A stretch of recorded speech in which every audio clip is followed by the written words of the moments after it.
திருச்செந்தூர் எப்போ போயிருக்கணும்னு கேட்டிங்கன்னா தேர்தலுக்கு முன்னாடி போயிருக்கணும். பிரச்சாரத்துக்கு போயிட்டு அப்படியே திருச்செந்தூர் கோயிலுக்கு போய் வந்து சாமி கும்பிட்டுருக்கணும். கரெக்டுங்களா? அங்கே போயிட்டு வந்து ஒரு அங்க பிரதர்ஷனம் கூட பண்ணியிருக்கலாம், இது உருண்டு இருக்கலாம், அப்போ பண்ணியிருக்கணும். தேர்தல் முடிஞ்சதுக்கு பிறகு நீ வந்து முருகர் கோயிலுக்கு போகிறேன், அங்கே போயிடுறேன், அங்கே இதெல்லாம் வந்து ஏதோ நான் மனசு நிம்மதிக்காக கூட போயிருக்கலாம். இந்த பக்கம் வந்து இங்கே முட்டி போட்டுட்டீங்க, அங்கே போய் அங்கே பிரதர்ஷனம் பண்ணுவீங்களா? இப்போ தேர்தல் முடிஞ்சிருச்சு, எங்கே போனால் என்ன? இனிமேல் தனி விமானத்தில் திரிஷாவோட போகாமல் திருச்செந்தூருக்கு போகிறதுல பிரச்சனை கிடையாது.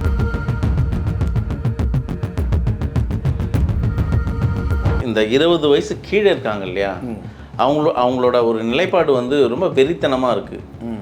விஜய் வரலன்னா அந்த சூசைட் அப்படின்ற இடத்துக்கு தள்ளப்பட்டிருக்காங்க. மந்திர ஜால வித்தைகளுக்கு அத்தனையுமே வந்து பார்த்தீங்கன்னா அங்கே இருக்கிற சாதாரண மக்கள் இருந்து குழந்தைகள் எல்லாருமே மயங்கி விழுந்தாங்க. அந்த அளவுக்கு வந்து பார்த்தீங்கன்னா வந்து மனவசியப்படுத்துறதுன்னு ஒரு விதையை கற்று வச்சுருந்தான். சரிங்களா? அதன் மூலமாக எல்லாரையும் வீழ்த்தினான். ராஜாக்கள் விழுந்தாங்க, ராணிகளும் விழுந்தாங்க. ஒரு கட்டத்துக்கு மேலே வந்து பார்த்தீங்கன்னா மர்மமான முறையில் கொல்லப்படுறான். யாரோ ஒருத்தன் வந்து உஷாராயிட்டான், போட்டான், அவுட்டு, ரஸ்புத்தின். அந்த மாதிரி தான் இங்கே வந்து வரும். எல்லாத்துக்கும் ஒரு காலம் இருந்துச்சு சார், ஒரு காலம் இருந்தது சார்.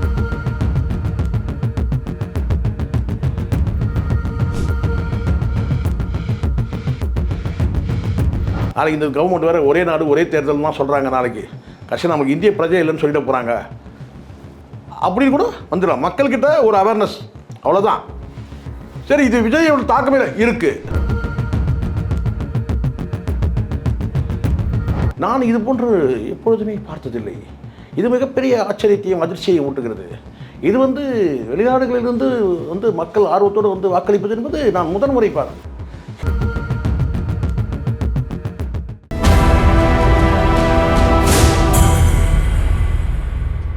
நியூஸ்மேட் நேயர்களுக்கு வணக்கம்.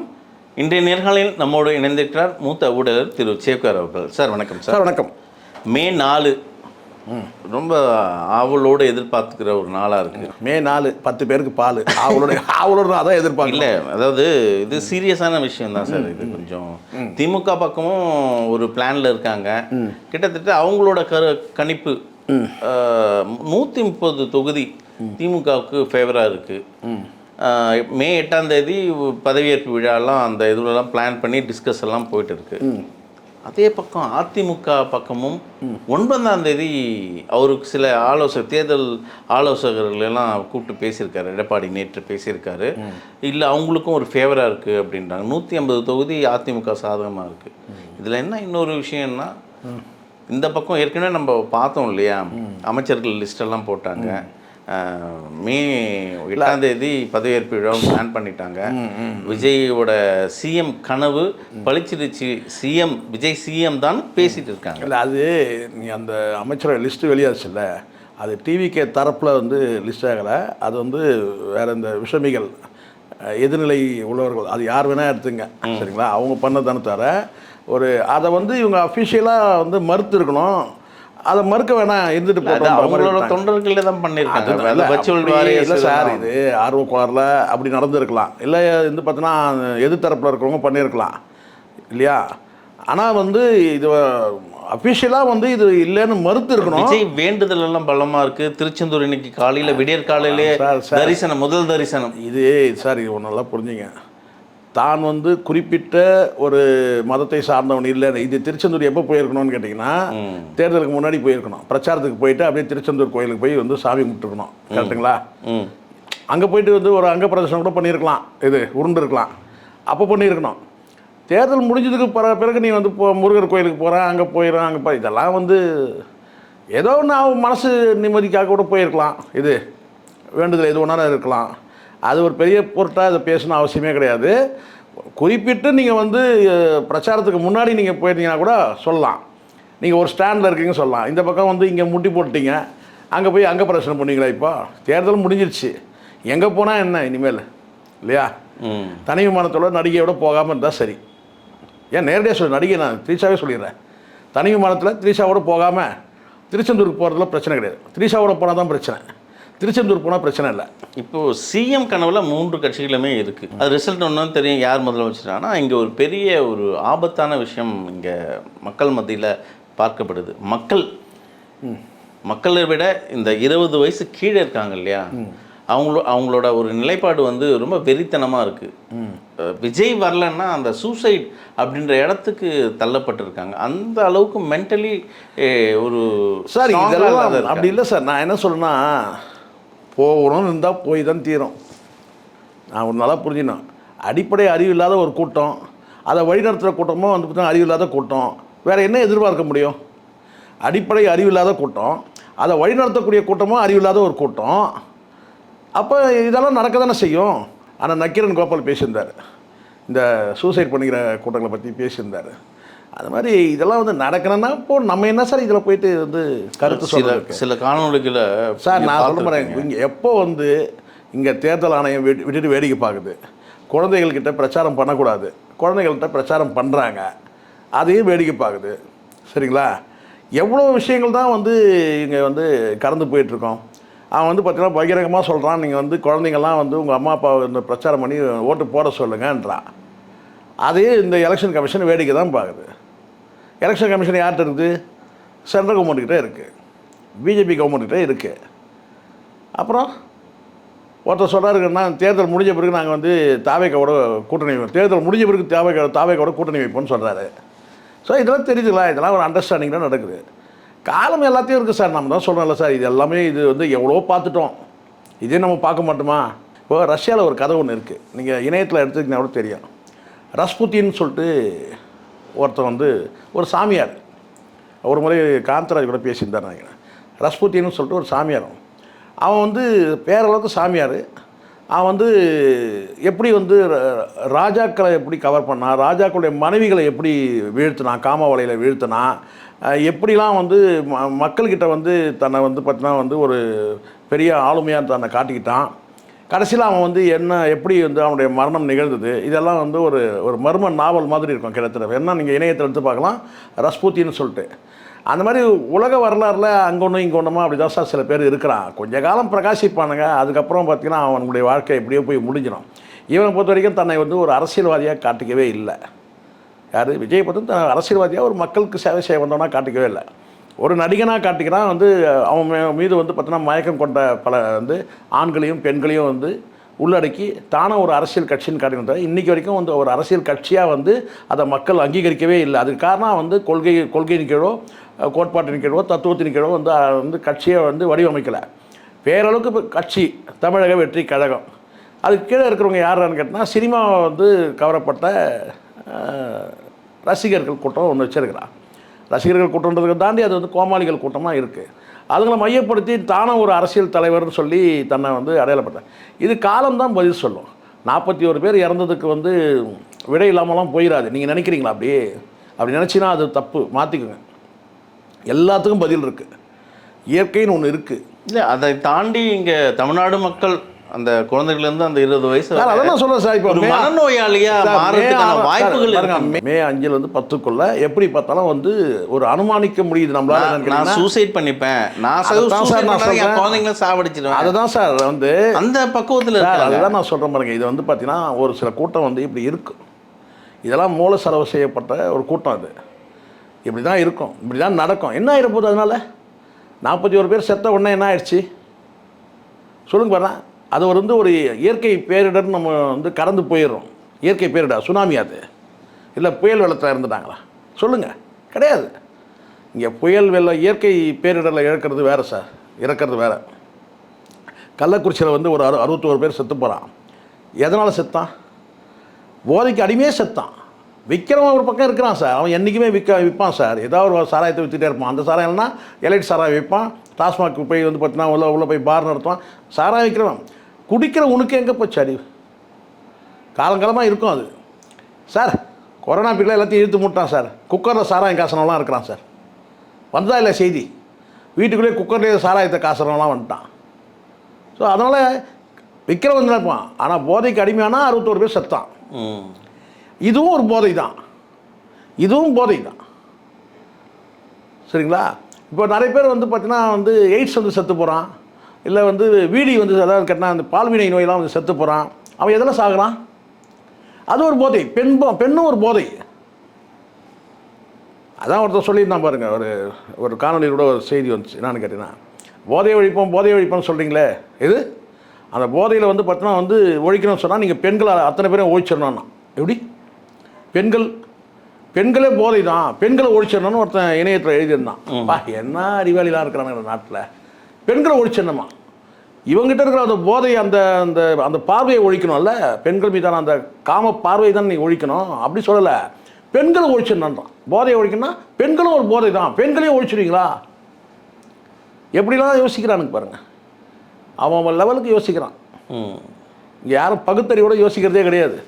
பகுத்தறிவு பெரியாரை பயன்படுத்தி கொண்டு பிள்ளைங்கக்கிட்ட வந்து சொல்கிறான், குழந்தைங்கிட்ட வந்து என்ன சொல்கிறான், பெரியார் கொள்கை தலைவராக அறிவிச்சுட்டு குழந்தைங்கிட்ட என்ன சொல்கிறான், அவங்க அப்பா அம்மா கிட்ட விசில் சின்னத்துக்கு ஓட்டு போட சொல்லுங்கன்னு சொல்கிறான். எங்கே போய் சொல்லுவீங்க நீங்கள் இதை? அப்போது புரியுதுங்களா? தமிழ்நாட்டில் இப்படி ஒரு அவலம், இந்தியாவில் வந்து இப்படி ஒரு அவலம் இருக்குன்னா இதையும் கடந்து போவோம், எதிர்ப்போம். விஜய் அரசியல் எதுக்காக எதிர்க்கிறோம் நம்ம இப்போ புரியுதுங்களா? விஜய் தனிப்பட்ட முறையில் வந்து நமக்கு வந்து விஜயோட வாய்க்கா வரப்பு தகராறு எதுனா இருக்குதா, சொத்து பிரச்சனை எதுனா இருக்கா? கிடையாது. விஜயோட ஒட்டுமொத்த அரசியலும் நம்ம வந்து வேறு இருக்கணும். இது வந்து ஒரு மோசமான போக்கு. இது நம்ம வந்து அறிவார்ந்த சமூகத்தை நம்ம உருவாக்கிட்டு இருக்கும்போது திடீர்னு ஒரு கூட்டம் வந்து பார்த்தீங்கன்னா முட்டாள்கள் கூட்டத்தை உருவாக்குது. புரியுதுங்களா? அப்போ என்ன செய்யணும்? அதான் நேற்று இதெல்லாம் கூட ஒருத்தர் சொன்னார், என்ன சார் இவ்வளோ காட்டமாக போட்டிருக்கீங்க? ஆமாம் சார், உண்மை தான் சார். இங்கே ஏற்கனவே வந்து பார்த்தீங்கன்னா ஆட்டையும் மாட்டையும் நாயையும் பன்னியையும் நம்ம வந்து பார்த்தீங்கன்னா வந்து ஆண்டவனாக கும்பிட்டுட்டு அதே அன்றைக்கி வந்து சாயந்தரம் என்ன செய்யணும், மசாலா தடவி வேக வச்சு சாப்பிட்ருவோம் இல்லையா? இதெல்லாம் உண்மை. ஆட்டையும் மாட்டையும் நாயையும் பன்னியையும் ஆண்டவனாக கும்பிட்டுட்டு இல்லையா? உண்மை தானே? நாயை வந்து பார்த்தீங்கன்னா நாகாலாந்தில் வந்து பார்த்தீங்கன்னா ஆண்டவனாக வணங்குறான், அதே சமயத்தில் அங்கே உணவாகவும் எடுத்துக்கிறான். இந்த சைடில் நீங்கள் துளு பக்கம் போனீங்கன்னா வந்து பன்னியை வந்து ஆண்டவனாக வந்து வணங்குறான், உணவாகவும் எடுத்துக்கிறான். உண்மை இது நான் சொல்கிறது. அந்த மாதிரி வந்து பார்த்திங்கன்னா ஆட்டையும் மாட்டையும் நாயும் பன்னியும் வந்து பார்த்திங்கன்னா வந்து ஆண்டவனாக வணங்கிட்டு அன்றைக்கி சாயந்தரமே மசாலா தடவி சாப்பிட்ற ஒரு கூட்டம். இதுக்கிடையில் அப்போ இந்த மாதிரி கூட்டத்தை யார் வந்து ஆள்வாங்க? ஓநாய்கள் தானே ஆளும். இந்த மாதிரி நாட்டை வந்து பார்த்தீங்கன்னா வந்து ஒரு பன்முக மனிதர்கள், ஒரு நிலைப்பாடு இல்லாத நிலையான ஒரு வந்து பார்த்தீங்கன்னா ஒரு கொள்கை இல்லாத மனிதர்களை இல்லையா, ஒரு முகப்பார்வையோடு இல்லாத மனிதர்களை வந்து பார்த்தீங்கன்னா ஓநாய்கள் தான் ஆளும். இதுக்கிடையில் வந்து ஒரு கழுதைப்புலி வந்து என்ன சொல்லுது, நானும் ஓநாய் தான், என் முகத்தை பாரு, ஓநாய் முகத்தை பாரு, ரெண்டும் ஒன்றா தானே இருக்குது, நானும் வந்து ஓநாய் தான் அப்படி சொல்லி எனக்கும் வாய்ப்பு கொடுன்னு கேட்குது. இல்லை, இது போல் இந்த அரசியல் போகும்போது இந்த நகர்வு பயமாக இருக்குது. வருங்காலம் எப்படி இருக்கும்? வருங்காலம் சார் பயப்படலாம் கூடாது சார், எதிர்த்து போராடணும் சார். செத்தாலும் பரவாயில்லன்னு எதிர்த்து போராடணும். அப்படி தான் பிரிட்டிஷ்காரங்கிட்டேருந்து நம்ம வந்து பார்த்தீங்கன்னா நாட்டை வந்து விடுதலை பெற்றோம். நம்ம இதெல்லாம் வந்து இது ஒவ்வொரு காலகட்டத்தில் மக்களுக்கு ஒரு வகையான இன்னல் வருது, புயல் வந்துடுது, எல்லாரும் செத்து போயிடுறோமா, புயலை எதிர்த்து போராடுறோம்ல. புயல் வந்தால் எதிர்த்து போராடுறோம் இல்லையா? சுனாமி வந்தால் எதிர்த்து போராடணும்ல. சுனாமிக்கு வந்து பார்த்திங்கன்னா நம்ம வந்து எவ்வளோ மக்கள் வந்து பார்த்திங்கன்னா வந்து உயிரிழப்பு இருந்தாலும் கூட பார்த்திங்கன்னா அதையும் மீண்டு வந்தோம்ல. எவ்வளோ பேர் மீட்கப்பட்டாங்கல்ல, எத்தனை பேர் வந்து பார்த்திங்கன்னா அப்படியே விட்டா இருந்திருப்பாங்க. எவ்வளோ பேர் ட்ரீட்மெண்ட் கொடுத்தாங்க தெரியுமா உங்களுக்கு? அந்த டைமில் மருத்துவர்கள் வந்து இப்போ கொரோனா வந்தது, எவ்வளோ பேர் வந்து இறந்தாங்க உண்மைதான். ஆனால் எவ்வளோ பேருக்கு வந்து ட்ரீட்மெண்ட் கொடுக்கப்பட்டது? சுனாமியில் வந்து பார்த்திங்கன்னா எல்லாரும் வயிற்றுக்குள்ளேயும் வந்து பார்த்திங்கன்னா உழக்கு அளவு மண் இருந்துச்சு. அத்தனை பேரையும் ட்ரீட்மெண்ட் கொடுத்து எவ்வளோ பேர் காப்பாற்று, இறந்தவங்க போக எவ்வளோ பேர் காப்பாற்றுனாங்க எடுத்துங்க. அப்படியே விட்டுருலையே. மருத்துவ உலகம் எப்படி போராடி வந்து பார்த்தீங்கன்னா கொரோனாலையும் வந்து பார்த்தீங்கன்னா அந்த சுனாமிலையும் வந்து பாதுகாத்து, அது மாதிரி ஒவ்வொரு காலகட்டத்தில் இது போன்ற வந்து பார்த்தீங்கன்னா கோமாளிகள் கூட்டம் வரதான் செய்யுது இல்லையா? அப்போ அந்த அந்த மாதிரி காட்டு மிராண்டி கூட்டத்தெல்லாம் எதிர்த்து போராடி தான் வந்து நம்மளும் கூட கடந்து போனால் போயிடலாம், அதை பற்றி பேசாமே போயிடலாம். இப்போ எதுக்கு பேசிகிட்டு இருக்கோம்? உட்காந்து ஒரு அவேர்னஸ் தான் பேசிகிட்டு இருக்கிறோம். அவங்கவுங்க பாதுகாத்துக்கணும், அவங்க பொருளை பாதுகாத்துக்கணும். இது அரசு வரும், ஒரு காவல்துறை வந்து பார்த்தீங்கன்னா ராத்திரி 12 மணிக்கு எவன் வந்து தூக்கில் தொங்குறான்னு சொல்லிட்டு போய் பாதுகாப்பு. குழந்தைகள் பேசினாலும் பரவாயில்ல, அந்த பெற்றோர்களும் அந்த மனநிலைக்கு தள்ளப்பட்டிருக்கு. அதுதான் சார், இங்கே எல்லாரும் ஒரே கூட்டமாக இருக்குன்ற நான் உங்களுக்கு புரியல உங்களுக்கு. நீங்கள் அதுதான் இந்த ரஸ்பூட்டின் வாழ்க்கையை எடுத்து படிங்க. ரஷ்யாவில் ரஸ்பூட்டின்னு ஒருத்தர் இருந்தான். அவனுடைய வந்து பார்த்தோன்னா அவனுடைய என்ன சொன்ன அவனுடைய செய்கைக்கு அத்தனை மந்திர ஜால வித்தைகளுக்கு அத்தனையுமே வந்து பார்த்திங்கன்னா அங்கே இருக்கிற சாதாரண மக்கள் இருந்து குழந்தைகள் எல்லாருமே மயங்கி விழுந்தாங்க. அந்த அளவுக்கு வந்து பார்த்திங்கன்னா வந்து மனவசியப்படுத்துறதுன்னு ஒரு விதையை கற்று வச்சுருந்தான் சரிங்களா. அதன் மூலமாக எல்லாரையும் வீழ்த்தினான். ராஜாக்கள் விழுந்தாங்க, ராணிகளும் விழுந்தாங்க. ஒரு கட்டத்துக்கு மேலே வந்து பார்த்தீங்கன்னா மர்மமான முறையில் கொல்லப்படுறான். யாரோ ஒருத்தன் வந்து உஷாராயிட்டான், போட்டான், அவுட்டு ரஸ்புத்தின். அந்த மாதிரி தான் இங்கே வந்து வரும். எல்லாத்துக்கும் ஒரு காலம் இருந்துச்சு சார். ஒரு காலம் இருந்தது சார். எம்ஜிஆர்ன்ற ஒரு பெரிய பிம்பம் இருந்தது. மக்கள் வந்து தெய்வம்னு கொண்டாடினாங்க என்ன. ஆனாலும் ஒரு பக்கம் எங்கேயோ ஒரு மூலையில் ஒருத்தன் பேசிட்டு தான் இருந்தான், எம்ஜிஆர் நல்லவங்க கிடையாது, எம்ஜிஆர் சினிமாவில் எவ்வளோ பேர் அழிச்சான் தெரியுமா அப்படின்னு ஒரு கூட்டம் பேசிட்டு தான் இருந்தது. அந்த எம்ஜிஆர்லாம் வந்து பார்த்தீங்கன்னா வந்து காலமான பிறகு தான் சொல்லுவாங்க சார், எம்ஜிஆர் இந்த வரைக்கும் அசைக்க முடியல. அப்படிலாம் கிடையாது. எம்ஜிஆருக்கு இயற்கையை ஒத்துழைச்சிது. முதல் தேர்தலில் ஜெயித்தார், ரெண்டாவது தேர்தல் கூட்டணியில் ஜெயித்தார். ரெண்டாவது தேர்தலில் வந்து பார்த்தீங்கன்னா கூட்டணியோடு சேர்ந்து அவர் கொண்டு வந்த ஸ்கீம் சத்துணவு திட்டம் கை கொடுத்தது. மூணாவதாக ஹாஸ்பிட்டலுக்கு போனார் அனுதாபாலை. ஸோ அதில் அவர் தக்க வச்சிரு. அவ்வளோதான். எம்ஜிஆரும் வீழ்த்தப்பட முடியாத தலைவர்லாம் கிடையாது. அன்றைக்கும் வந்து பார்த்தீங்கன்னா எதிர்த்து போராடினது திமுக தான். திமுக கம்யூனிஸ்டுகள் இப்படி வந்து எதிர்த்து போராடினாங்க சொல்கிறேன். அதனால் இதெல்லாம் வந்து இன்றைக்கி இருக்கிறோன்னா இது நம்ம எதிர்ப்பு காட்டுவோம். நம்ம மக்களை பாதுகாக்கிற இடத்துல நம்ம இருக்கணும் சார். விஜய் மக்களை அழிக்கிற இடத்துல அவன் இருந்தானா நம்ம மக்களை பாதுகாக்கிற இடத்துல நம்ம இருப்போம். அதுக்காக விட்டுட்டு போயிட முடியுமா? ஐயோ இவர் பெரிய கல்ட்டு அப்படி சொல்லிட்டு விட்டுட்டு போக முடியாது. ஸோ அதனால் காலம் இந்த மக்கள் நீங்கள் நினைக்காதீங்க சார். இதே மக்கள் ஒரே நாள் குளத்துக்கு போட்டு மிதிச்சிடுவாங்க. நீங்கள் நினைக்கிறீங்களா மக்களை? ஒரே நாளில் வந்து பார்த்தீங்கன்னா இதே விஜய் கூட பார்த்தீங்கன்னா கீழே தள்ளி ஒரே மிதி தான் இது முடிச்சிடுவாங்க கதையை. அதெல்லாம் வந்து நீங்கள் நினைக்கவே நினைக்காதீங்க. காலம் வந்து பார்த்தீங்கன்னா இப்போ அவனுக்கு காலமாக இருக்குது, அவ்வளோதான். ஃபேவராக இருக்குது, அவ்வளோதான். அதுக்கு பல காரணங்கள் இருக்குது. இங்கே இருக்கிற கட்சிகளும் வந்து பார்த்தீங்கன்னா ஆதாயத்துக்காக தூக்கி பிடிக்கிறான். தன்னை ஒரு பெரிய பத்திரிகையாளர் காட்டுறான். அவன் வந்து பார்த்தீங்கன்னா வரலாறே இது வரைக்கும் நான் இப்படி ஒரு சந்தித்ததே இல்லைன்றான். கேட்டால் மூத்த பத்திரிகையாளர்ன்றான், நான் வரலாறில் இப்படி ஒரு தலைவரை பார்க்கல. இப்படி சொல்லி ஏற்றி விட்றாங்களே தவிர அடிப்படையில் எவ்வளோ பிழைகள் இருக்குது, எவ்வளோ தவிர அதை பேசாமல் என்ன சொல்கிறான்னா இப்படி ஒரு தலைவரை நான் பார்த்ததில்லை. இல்லை விஜய் இந்த ஹைப்புக்கு வர்றதுக்கு காரணம் சார் இந்த மாதிரி தற்கொலைகள் தான் சார். எந்த மாதிரி தற்கொலைகள்லாம் இந்த மாதிரி மூத்த பத்திரிகையாளர் பேரில் இருக்கக்கூடிய இந்த மாதிரியான நபர்கள் தான். யார்? இந்த பாண்டே மாதிரி ஆட்கள், மணி மாதிரி ஆட்கள். இன்றைக்கி ஒரு பேச்சு, நாளைக்கு ஒரு பேச்சு. இப்போ என்ன செய்கிறான் அவனுக்கு வந்து பார்த்தீங்கன்னா இந்த இடைப்பட்ட இந்த 4 நாள் இருக்குது.